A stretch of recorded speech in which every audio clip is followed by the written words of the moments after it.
Alright, so this is my 68 520, and today I'm going to be attempting to swap the H190 rear diff from whatever is in it. I think there's a 411 in it. And I have this 3.7,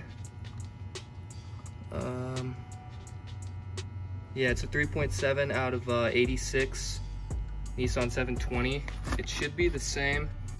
I have an SR20 in this truck, so even with the 5-speed, I'm topping out at like 65, and it's high RPMs, and I definitely want that changed.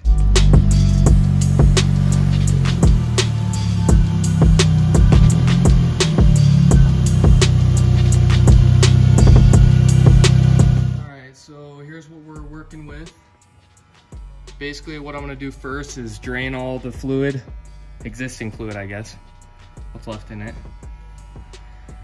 And then after that I'll go ahead and unbolt the drive shaft. And then after that, I'm going to remove my Z32 calipers so that I can unbolt the actual axles. And then I've decided if I want to slide them just a little bit out so I can remove the rear diff, or if I want to take them out completely. I guess we'll find out when we get there. But yeah.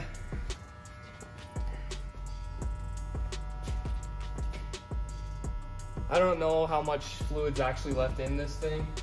I'm kind of assuming there's not much in there because it's been leaking for quite a while. I've had to add fluid, and this is another reason why I wanted to do this anyway. We got a OEM Nissan rear diff gasket that I'm going to install in it too. I already did the seals on the side a while back, so those should be fine.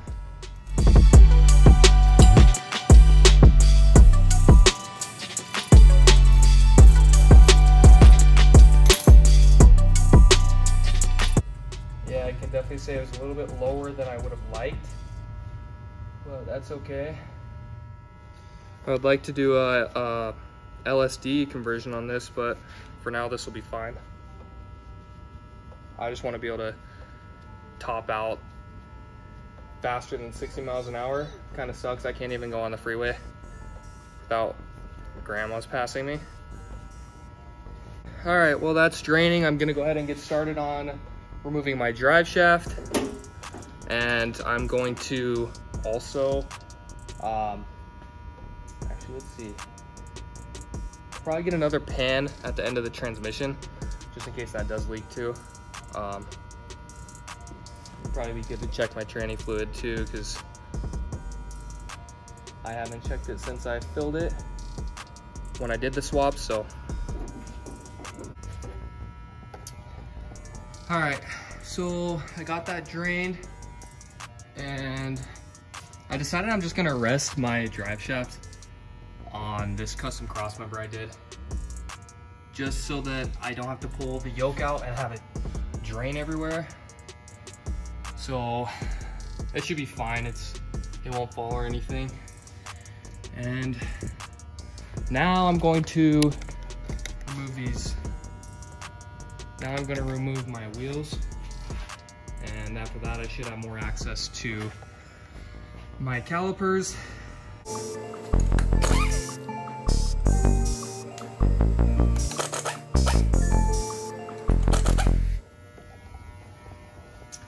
All right, here's what we're working with here. We got, I'm running a 10mm spacer on the rear. We got 2002 Honda Passport rotors with 300ZX calipers and brackets made by Bibani Customs. All right, so just got to take off these two bolts right here, that guy and that guy, and I should be able to remove my caliper. And then what I'm going to do is probably get either some zip ties or a bungee cord and just pull them up so I don't actually have to undo my lines and leave my brakes. Trying to make it as easy as possible, so probably just bungee it up here or something.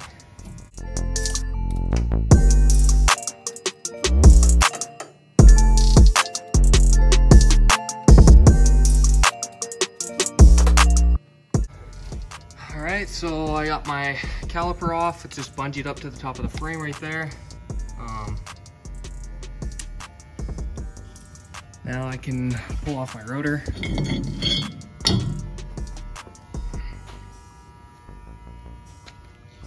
And I'm gonna set my rotor over here, face down. There should be 4 bolts here, one here, and then 2 on the other side.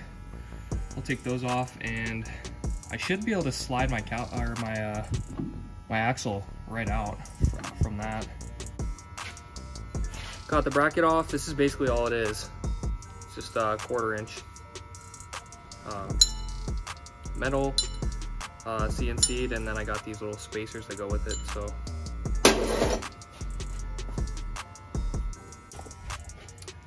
all right, so I got that tore apart. Now my axle is basically able to slide out, just like that. And I'm kind of just tempted to just kind of leave it like this, because it doesn't necessarily need to come out all the way. I guess I could take it out all the way. Yeah, I'll just take it out all the way, and I'll set it standing up, probably on top of these, on my studs. I already did races and seals a while back, so I'm not gonna worry about those. Now I'm gonna go ahead and do the other side. All right, so I got both axles out.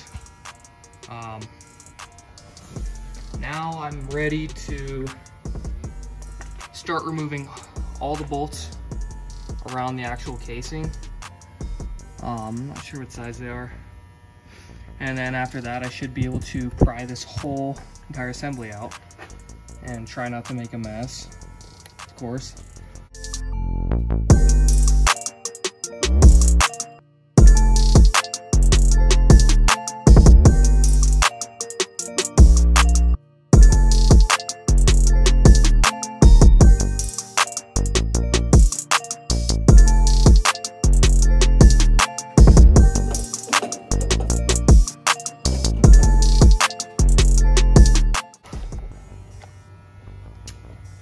Alright, so I got the whole rear differential out. As you can see, this gasket is completely toast. That is why it was leaking for sure. Yeah, it's completely falling apart. Some of it is non-existent too.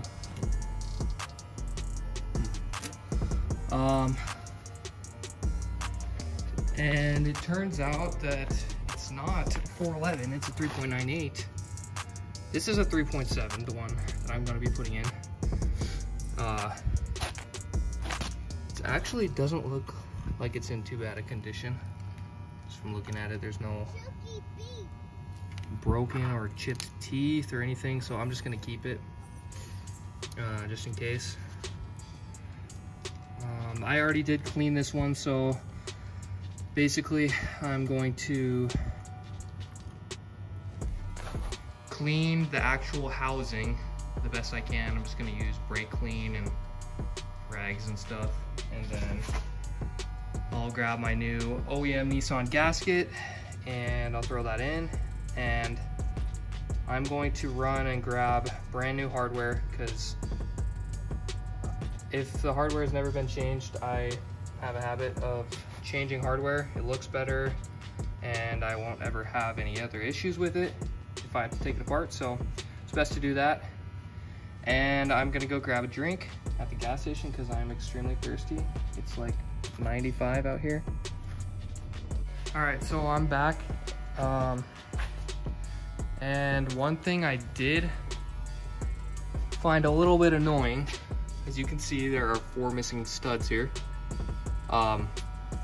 The bottom 4 had they had the nut was like mushroomed on there for some reason. It looked like somebody had pounded on it before. That was on all 4 of these. So I had to get new studs that I'll also have to install. I got all those. So new studs and lock washers and nuts for it. So that'll be good as well. So I can just toss all this stuff.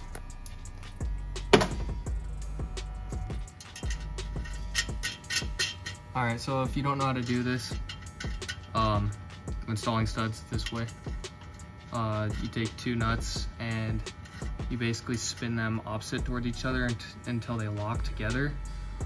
You can tighten them with 2 different wrenches if you wanted to. And then basically what you would do is you would start tightening it as if it were just a bolt on the outside one. And then it kind of locks itself to this back one and it'll spin in.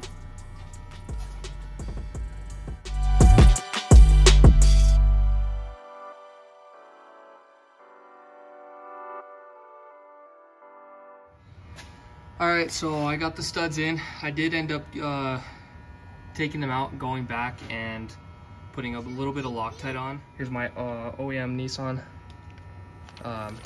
rear diff gasket. So I'll go ahead and install that. Alright, there's my new gasket, and I'm ready to go ahead and install my 3.7 diff. And then I'll get back to you when that's installed.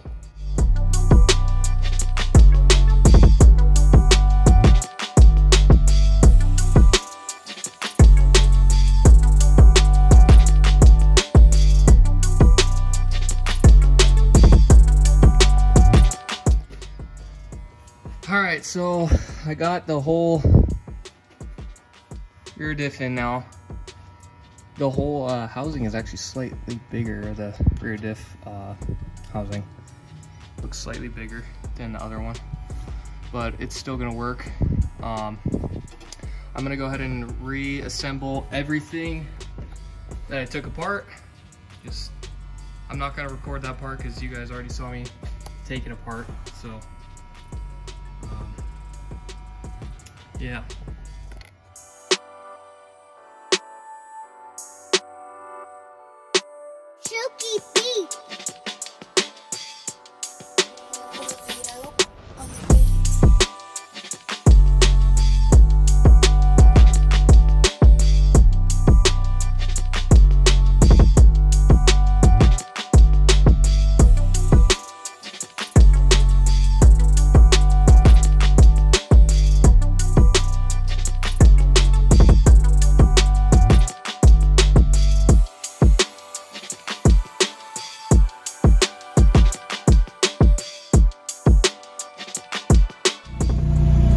Guys, my phone ended up dying, so here we are. I already tried it out. I got around 25 miles per hour more than what I was actually able to get. Got it up to 90 miles an hour, so